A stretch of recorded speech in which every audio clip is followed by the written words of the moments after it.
Muitos hoje estão pensando e discutindo a questão das mulheres na liderança da igreja, e muitas igrejas estão até ordenando mulheres para o ministério pastoral. Algumas das maiores denominações cristãs acreditam que as Escrituras permitem que os líderes da igreja sejam mulheres. Talvez você frequente ou tenha visitado uma dessas igrejas e esteja se perguntando o que a palavra de Deus ensina sobre esse assunto. Saber especificamente quais ministérios Deus deseja que as mulheres desempenhem na igreja pode ser um desafio. Por exemplo, uma mulher pode ensinar a Bíblia em uma reunião de clube bíblico de colégio ou faculdade. Os homens devem ler livros de estudo bíblico, comentários ou livros de teologia escritos por mulheres. Uma mulher tem permissão para liderar e ensinar no grupo de jovens da igreja ou liderar o canto no culto principal. Muitas pessoas também se perguntam por que mulheres que são tão talentosas e produtivas quanto os homens não deveriam ter permissão para usar suas habilidades na igreja. Algumas mulheres são capazes de ensinar, pregar e liderar melhor do que muitos homens. Por que não devemos permitir que elas abençoem a igreja dessa maneira? Essas são perguntas importantes e desafiadoras, e as Escrituras nos dão princípios claros a serem seguidos ao respondê-las. Embora o ministério das mulheres seja essencial para o bom funcionamento e saúde da igreja, somente os homens recebem a responsabilidade de servir como pastores e presbíteros. Embora as Escrituras sejam bastante claras a esse respeito, existem muitos indivíduos, igrejas e denominações que optam por desobedecer à vontade do Senhor a esse respeito e permitem que as mulheres operem em papéis pastorais e de ensino. Mas a Igreja de Deus será abençoada e honrará somente se seguir o plano que ele revelou na Bíblia. O ensinamento bíblico mais claro sobre este assunto é encontrado em 1 de Timóteo 2, 12. Mas eu não permito que uma mulher ensine ou exerça autoridade sobre um homem, mas permaneça quieta. Este comando vem em uma seção de 1 de Timóteo que ensina sobre o funcionamento de uma igreja local.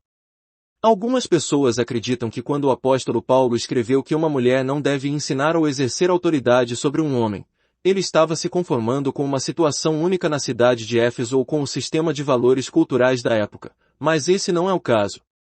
Observe no versículo seguinte que Paulo se refere ao projeto original de Deus para o homem e a mulher, pois foi Adão quem foi criado primeiro, e depois Eva. 1 de Timóteo 2, 13. Isso prova que Deus deseja que seu projeto criado de liderança masculina e submissão feminina na família se estenda ao funcionamento da igreja. Em certas questões, as preocupações e objetivos da agenda feminista moderna estão de acordo com os padrões de Deus.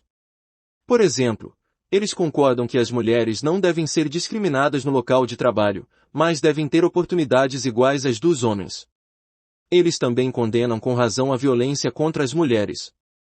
Ao mesmo tempo, porém, o movimento feminista moderno frequentemente contradiz as Escrituras com relação aos papéis das mulheres. Por exemplo, alguns dos principais objetivos do feminismo são proteger o direito da mulher de abortar seu bebê, afirmar o lesbianismo e promover a ideia de que não há distinção entre os papéis de liderança de homens e mulheres na família e na igreja. Essas contradições com a palavra de Deus não são acidentais, mas evidenciam um erro fundamental na filosofia feminista que remonta à queda original da humanidade no pecado. Os eventos registrados em Gênesis 3 explicam como começou a oposição das feministas ao plano de Deus. Quando Deus criou Adão e Eva, ele projetou um equilíbrio produtivo e perfeito entre a liderança nutridora de um homem e o apoio de uma mulher no casamento. Depois que Deus criou Adão, ele disse: "Não é bom que o homem esteja só, far-lhe-ei uma auxiliadora idônea para ele." Gênesis 2, 18. Alguns versículos depois, lemos como Deus criou Eva. Então o Senhor Deus fez cair um profundo sono sobre o homem, e ele dormiu. Então ele pegou uma de suas costelas e fechou a carne naquele lugar. O Senhor Deus moldou em uma mulher a costela que havia tirado do homem e a trouxe para o homem. O homem disse: "Esta é agora osso dos meus ossos e carne da minha carne. Ela será chamada mulher, porque foi tirada do homem.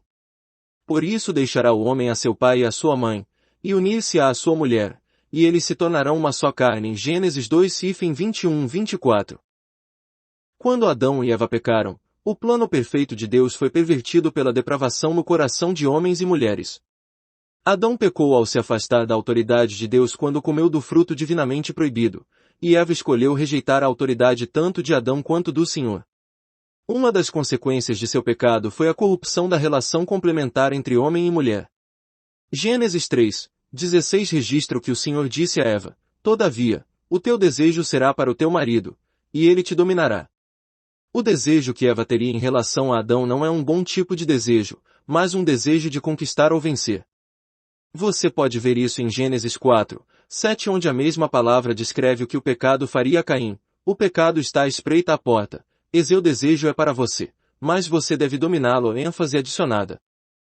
Daquele momento em diante, uma das expressões do pecado nas mulheres seria a tendência de romper com o papel de apoio e seguimento pretendido por Deus.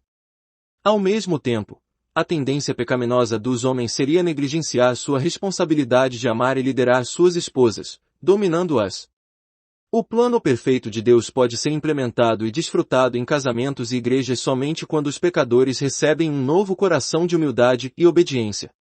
É somente quando homens e mulheres se submetem ao caminho de Deus que eles experimentarão as maiores bênçãos.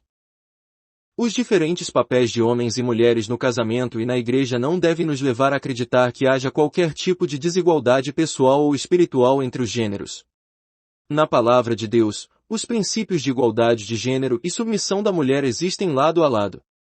Gênesis 1:26-27 diz: Então Deus disse, façamos o homem à nossa imagem, conforme a nossa semelhança, e que eles dominem sobre os peixes do mar e sobre as aves do céu e sobre o gado e sobre toda a terra, e sobre todos os répteis que rastejam sobre a terra.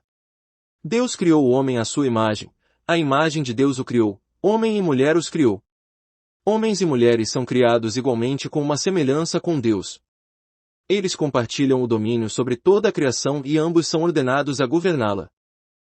O segundo capítulo do Gênesis contém um relato mais detalhado da criação de Adão e Eva, no qual vemos a ordenação funcional divinamente ordenada de liderança e submissão entre homem e mulher.